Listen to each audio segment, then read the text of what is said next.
नमस्कार दोस्तों, मैं नसीब सिंह अपने चैनल में आपका एक बार फिर से स्वागत करता हूं। आशा करता हूं आप अपने परिवार समेत बहुत ही बढ़िया होंगे। आज हम बात करेंगे मेटेरिया मेडिका में आने वाली एक बहुत ही इम्पोर्टेंट मेडिसिन के बारे में, जिसका नाम है एकोनाइट। एकोनाइट में बहुत ही लक्षण छिपे हुए हैं, क्योंकि ये लक्षण सामान्यतः कई घरों में देखे भी जाते हैं। इसलिए इसे इमरजेंसी में काम आने वाली दवाई भी कहा जाता है।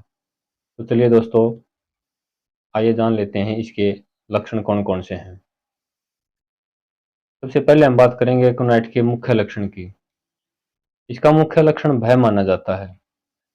मेटेरिया मेडिका में किसी भी औषधि का इतना प्रधान लक्षण नहीं है जितना एक्रोनाइट में है, कि जैसे पेशेंट सड़क पार करने से डरेगा, भीड़ में जाने से डरेगा, और प्रथम बार जब लड़कियों की शादी हो जाती है तो वो प्रथम प्रसूति से भी काफी डरेंगी, और भूत प्रेत का डर है। कई कई बार पेशेंट इतना डर जाता है कि वो अपनी मृत्यु की तारीख तक बताने लग जाता है, या भय के कारण किसी भी रोग का आगमन अगर हुआ हो तो इसमें आप ये समझे कि वो एकोनाइट का ही पेशेंट है।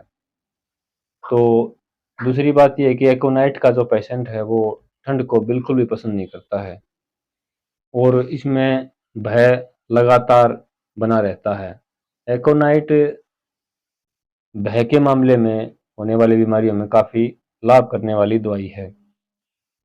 अगर रोगी कहे कि एकोनाइट से उसका भय दूर नहीं हुआ है, तो इस भय के कारण उसको कोई और रोग पैदा हो गया है, यानी वो डर गया और उसे कोई और रोग पैदा हो गया और वो ठीक नहीं हुआ है, तो इसमें आप ओपीएम का इस्तेमाल कर सकते हैं, जो बहुत ही उपयोगी दवाई है। इस प्रकार की समस्या को ओपीएम बिल्कुल जड़ से खत्म कर देती है। लेकिन इस लक्षण को देखकर आप केवल ओपीएम ना दें, इसके दूसरे लक्षणों के बारे में भी विचार कर लें, क्योंकि ओपीएम में भी बहुत से लक्षण हैं। ओपीएम के बारे में हम आपको आगे आने वाले वीडियो में इसके बारे में बताएंगे। लेकिन फिलहाल हम बात कर रहे हैं एकोनाइट की। एकोनाइट में सबसे पहले आप ये लगाइए कि जिस तरह बेचैनी है, बेचैनी में एकोनाइट का रोगी मानसिक घबराहट और शारीरिक बेचैनी के साथ बार बार करवट बदलता है, परंतु उसके शरीर में ताकत तो बनी रहती है, लेकिन वो अपने आप को फिट महसूस नहीं करता। कभी उठता है, कभी बैठता है, कभी लेट भी जाता है, किसी कारण से उसे आराम नहीं मिलेगा। अगर इस प्रकार की बेचैनी है तो उसमें एकोनाइट बहुत ही रामबाण औषधि का काम करती है।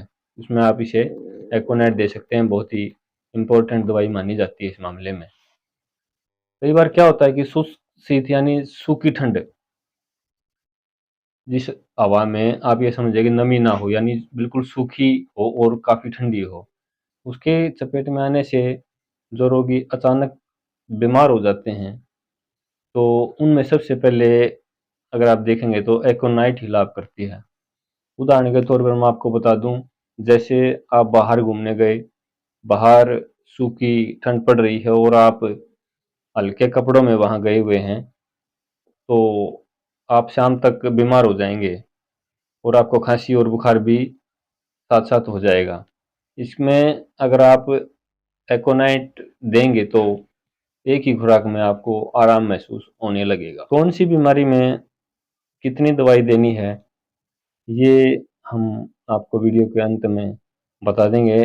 पहले आप इसके लक्षणों को ध्यान से समझ लें कि एकोनाइट के लक्षण कौन कौन से हैं। सूखी ठंड में सफर के दौरान कई बार जोड़ों में भी काफी तेज दर्द हो जाता है।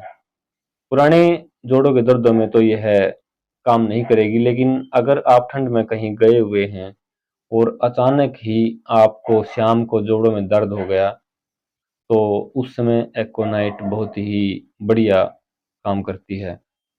इसके अलावा सूखी ठंड में प्राय कभी कभी देखा गया है कि कभी कभी आंखों में काफी सूजन आ जाती है और वो लाल हो जाती हैं।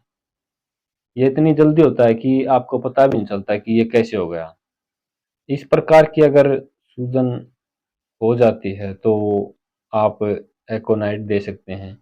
इसमें क्या होगा कि आँख सूज जाएगी, थोड़ी बहुत लाल भी हो जाएगी, आँख से पानी भी आना शुरू हो जाएगा, जबकि आँख में पस नहीं निकलेगा।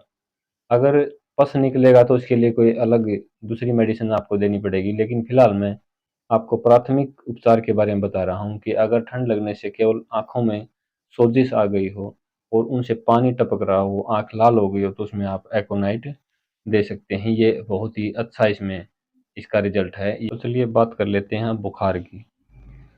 बुखार में एकोनाइट के लक्षण हैं। इसमें बुखार सूखी ठंड लगने या गर्मी से अचानक ठंड में जाने से बुखार हो जाता है। बुखार काफ़ी तेज़ हो जाता है, जब कभी चढ़ता है, कभी उतरता है। चढ़ते ही बुखार लगभग 103, 104 तक हो जाता है। ये कोई इसमें नई बात नहीं है कि इतना तेज़ बुखार इतना जल्दी क्यों हो गया, क्योंकि एकोनाइट में अचानक समस्या आती है और अचानक ही वो निकल भी जाती है। रोगी जिस तरफ भी लेटेगा उसकी साइड में उसको पसीना आना शुरू हो जाएगा, यानी अगर वो इस साइड लेटा, इस साइड पसीना, अगर वो इस साइड लेटा तो इस साइड में पसीना। अगर इस प्रकार के लक्षणों के साथ अगर उसे पसीना भी आ रहा है तो एकोनाइट उसमें बहुत ही उपयोगी मेडिसिन मानी गई है। और साथ साथ ये मैं आपको पहले भी बता चुका हूँ कि रोगी को इसके अंदर भय लगेगा कि शायद वो मर जाएगा।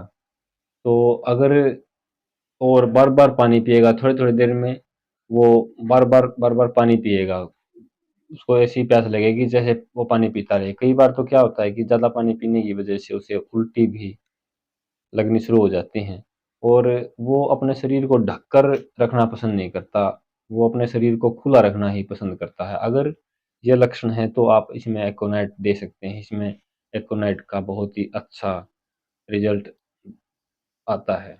कई बार क्या होता है कि बच्चों में कान का दर्द हो जाता है कि बच्चे पूरा दिन बाहर ठंड में खेल रहे हैं और एक साथ वो कमरे के अंदर आए, उनके तन पे कपड़े भी कम थे, तो घर आते ही वो अपने कान के ऊपर हाथ रखकर चिल्लाने लग जाते हैं कि उनके कान में दर्द हो गया है।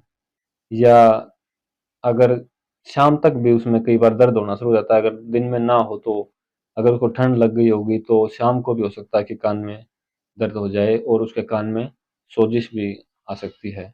अगर इस प्रकार की समस्या है तो इसमें आप एकोनाइट दे सकते हैं, ये इसमें बहुत ही अच्छा काम करेगी। निमोनिया के रोगी में भी काफ़ी उपयोगी मानी जाती है कि इसमें क्या है कि जो निमोनिया का रोगी है उसके चेहरे पर इतना भय हो जाता है कि रोगी सोचता है कि कुछ टाइम पहले तक तो वो बिल्कुल ठीक था, लेकिन कुछ ठंडी हवा के संपर्क में आते ही अचानक उसे निमोनिया जैसी शिकायत हो जाती है। छाती में बिल्कुल सुइयाँ चुभने जैसी महसूस होती है कि जैसे उसकी छाती में कोई सुई चुभ हो रहा है और बिल्कुल वो सीधा लेट भी नहीं सकता, ना ही करवट लेके लेट सकता है और जब वो खाँसता है तो खाँसने में उसे लाल रक्त बलगम के साथ आना शुरू हो जाता है, फेफड़ों में भी काफ़ी सोजिश हो जाती है। इनमें क्या होता है कि जो फेफड़ों के ऊपर वाले हिस्से होते हैं, सबसे पहले संक्रमण उन्हीं जगह होता है, तभी यह समस्या उत्पन्न होती है। अगर ये समस्या है तो इसमें भी आप एकोनाइट दे सकते हैं, एकोनाइट इसमें बहुत बढ़िया इसका इलाज करेगी। सर्दी लगने से या अत्यंत ठंडे पानी से स्नान करने से भी कई बार पेट में भी काफ़ी तेज़ दर्द हो जाता है और क्योंकि पेट का दर्द सर्दी के बैठ जाने से उसे होता है तो इसलिए उसका दर्द भी काफ़ी तेज़ होगा।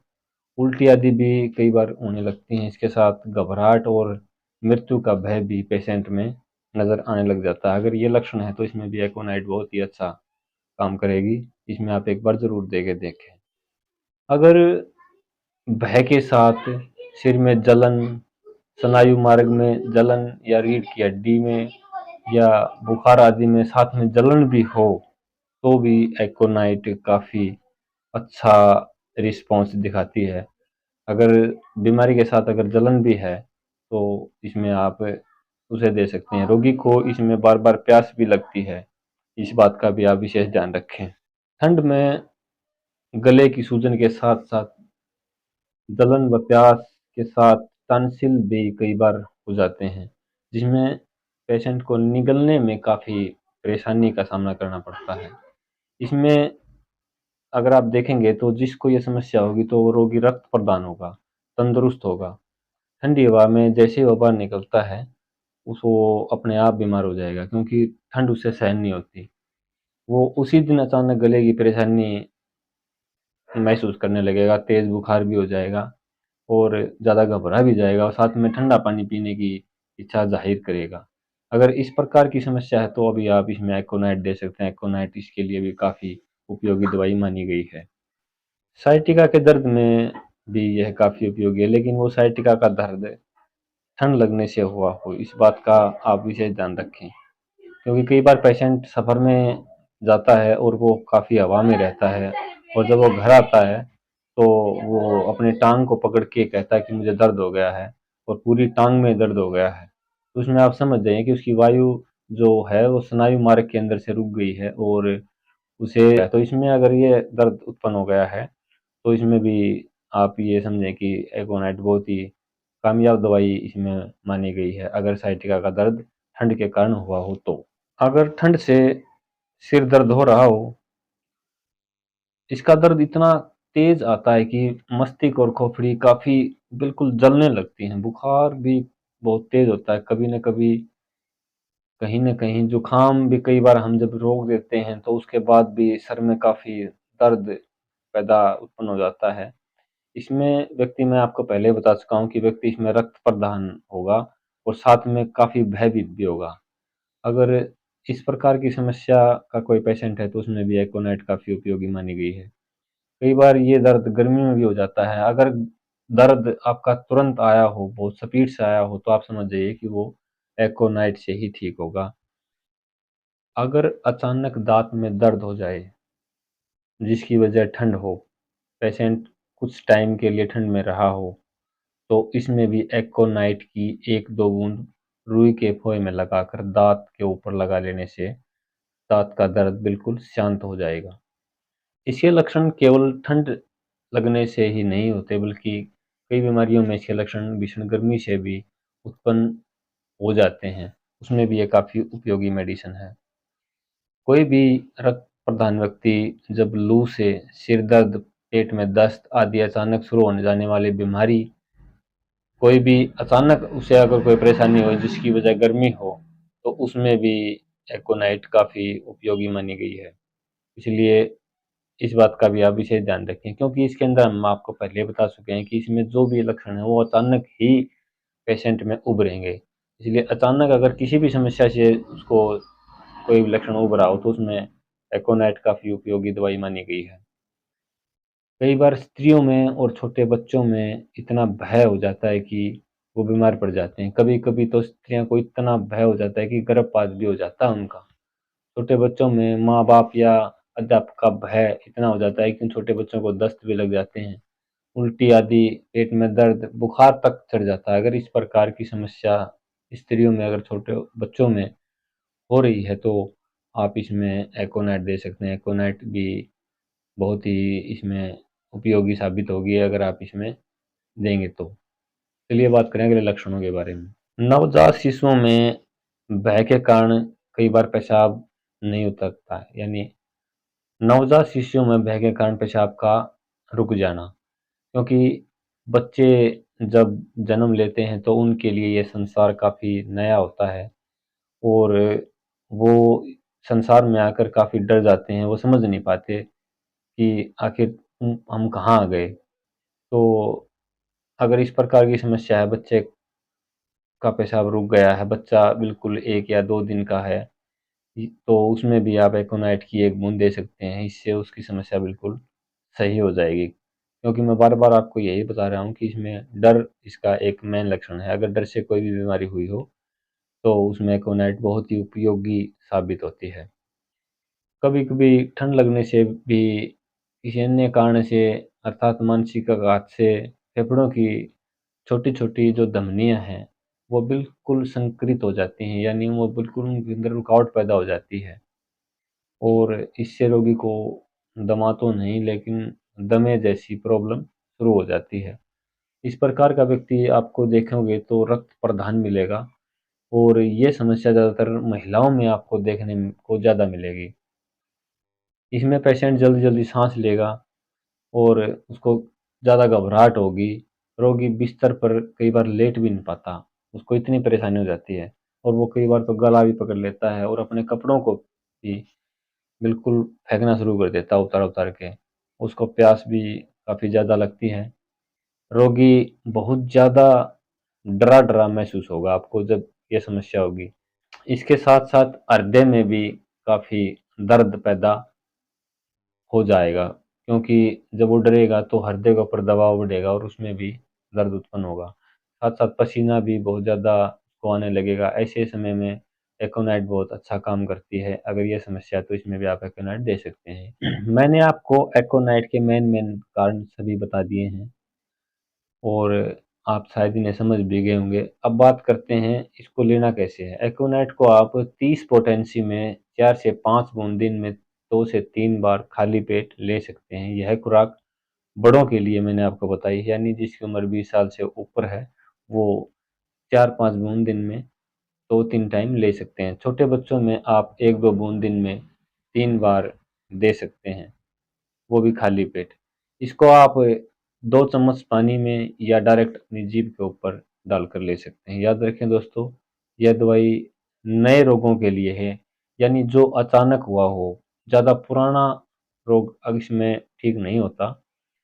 अगर आपने एकोनाइट दे भी दिया है, नया रोग है और उसमें वो ठीक नहीं हुआ हो, तो उस रोग का कई बार अंश रह जाता है। अगर इस प्रकार की समस्या है, तो उस पेशेंट को आप सल्फर 30 पोटेंसी में दे सकते हैं। सल्फर इसमें रोगों की जड़ को बिल्कुल खत्म कर देगा, क्योंकि जैसे हम बता रहे हैं कि यह पुराने रोगों के लिए दवाई नहीं है, जबकि अगर कोई रोग इस प्रकार के लक्षण हैं और वो पुराने हो चुके हैं, तो उसमें आप सल्फर दे सकते हैं। सल्फर उसके अंदर काफ़ी उपयोगी मानेगी, क्योंकि जो रोग एकोनाइट से खत्म नहीं होते, तो वो रोग सल्फर से 100% खत्म हो जाते हैं। मुझे आशा है आपने एकोनाइट के लक्षणों को अच्छे से समझ लिया होगा। अगर वीडियो अच्छा लगा हो तो इसे लाइक करके वीडियो को आगे शेयर कर दें अपने दोस्तों के साथ। चैनल को सब्सक्राइब करके आप हमारे प्रत्येक वीडियो को सबसे पहले देख सकते हैं। तो चलिए दोस्तों, मिलते हैं अगली वीडियो में। तब तक के लिए आप सभी को नमस्कार।